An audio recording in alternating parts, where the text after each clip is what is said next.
Sir मुझो नालो लियाकत अली। छा मसलो तव्हांजो? सर मां मसलो इहो सर मां अब्दुल्ला काज़ी जी धी सां निकाह कयो हुयमि 23 तारीख़ 12 दिसंबर 2023 में निकाह कयमि। सर उन जो टीजे ॾींहुं मतिलबु हिननि मुंहिंजी वालदा खे नशो ॾियणु नशे जा गोरियूं ॾियणु असांजो सोन रबड़ सभु कुझु खणी आहे।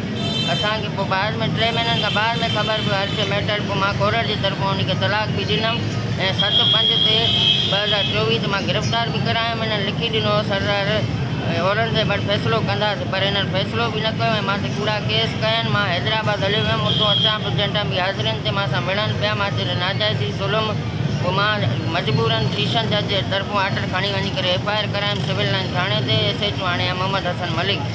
मां जवाबदार बि गिरफ़्तार करे ॾिनमि मुख अब्दुल्ला काज़ी जवाबदार सर उते हुयो। हिननि रिमांड ते बि न आयो हूंदो छंछर ते ऐं आचर ते बि न मंडे ते आसे चवनि पिया लाक मां भॼी वियो आहे। मां चयमि लाक मां वियो त वियो काॾे ज़मीन खाई वई आसमान खाई वई। पोइ बाद में मां SP काथो गिरफ़्तार कयो? कहिड़े सिपाही गिरफ़्तार करे ॾिनो? सर शायद रिंद WC सर बोलान खां मां पाण गिरफ़्तार करे ॾिनोमांसि। बोलान जे ॿाहिरों ई जवाबदार वञे पियो तो गिरफ़्तार करे खणी विया सिविल लाइन थाणे ते ऐं शायद रिंद जी मां वटि रिकॉर्डिंग बि पई आहे उहो चयो त मां थाणे ते ॾिनो आहे।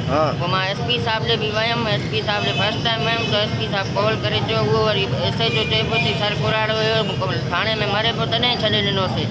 कुराड़ो हुयो जेको बि हुयो शीशन जज जे तरफ़ां FIR जो ऑर्डर आयो हुयो FIR निकितल आहे तूं FIR थियल वारो माण्हू कीअं कॾहिं तव्हां उनखे गिरफ़्तार करायो? सर मां 24 ते मां FIR कराई आहे 25 ते जुमे वारे ॾींहुं मां गिरफ़्तार करायो 25/11 ते। कहिड़े थाणे ते? सर सिविल लाइन थाणे ते। कहिड़ो SHO हुयो उन ते? SHO sir Mohammad Hasan Malik Mohammad. हाणे पुलिस छा थी चए?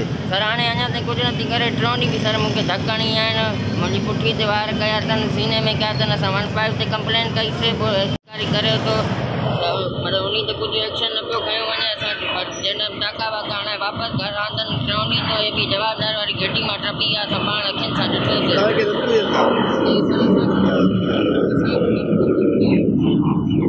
असांखे धमकियूं ॾियनि था चोरी चवनि था फ़ैसिलो करो ईअं करो ना ई मुंहिंजे मेल आहिनि ना ई छा फ़ोन ते मां चयोमांसि फ़ैसिलो पुलिस उनजी सतारी आहे। जी सर पुलिस छा चए थी उनखे गिरफ़्तार नथी करे? उन्हनि खे अञा ताईं गिरफ़्तार नथी करे मूंखे बार बार कॉल करनि था उहे घर न आहिनि किथे आहिनि। मां चयो बाबा सामने ते थोरो तव्हां आख़िर छॾियो हूंदो। पुलिस उनजी सतारी पड़ियल आहे। जी सर बिल्कुलु पुलिस हुननि सां साथ ॾिए थी बिल्कुलु सिधो सर जेका मां सां मिली वञे त न बि न सर मां 3 मेडिकल आहिनि अञा हिकिड़ो रहियल आहे। भला छो पुलिस साथ छो थी ॾे? सर पर पैसा खाधा त इन करे साथ थी ॾे ऐं उन्हनि वटि पावर बि वधीक आहे। मां आहियां सर यतीम मां जो कोई बि न सवाइ अमर खां।